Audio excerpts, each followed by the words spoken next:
29 અરે વાહ. બાદશાહ. તો આ સારું કહેવાય બોલો કઈ રીતે ખબર પડી હશે મને? હે એ કેમ ખબર શીખવું પડે. હા તો ચાલો શીખવું. હા શીખવો. જો તમારે આમાં કઈ સેટિંગ તો કરવાનું નથી. બરાબર. તમે કહો ત્યાં સુધી હું ટીપી લઉં. હા ને બસ સેટિંગ નથી તો પછી કંઈ ટીપવાની જરૂર નથી.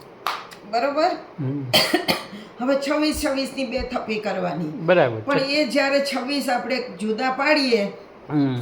ત્યારે ચત્તા એટલા માટે જુદા પાડીએ છીએ કે 16મો પત્તો યાદ રાખવાનું છે.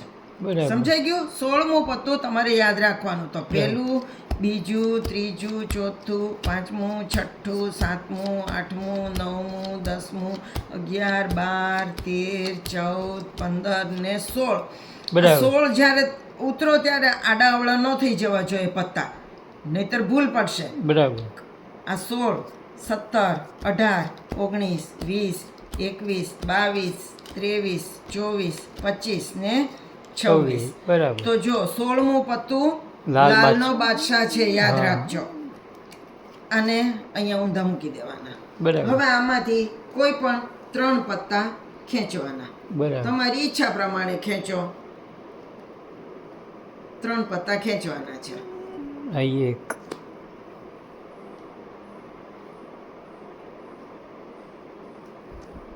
2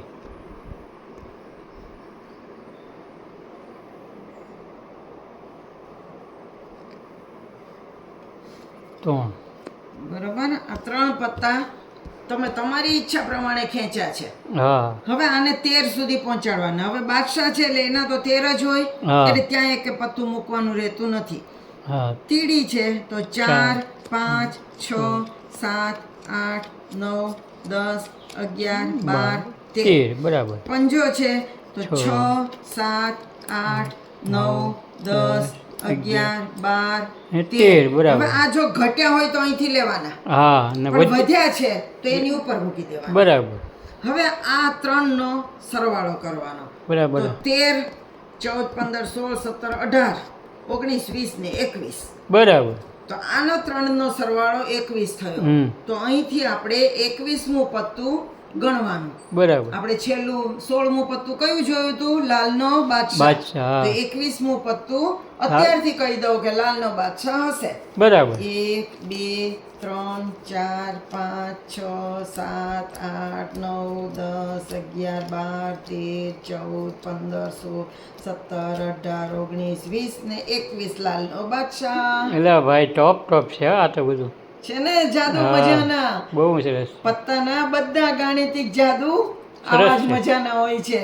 તો હા. તમને આવડી ગયું ને? હા આવડી ગયો પાક્કું સરસ હવે શીખવાડો નવા જાદુ સાથે આપણે ફરી મળશું. આવજો.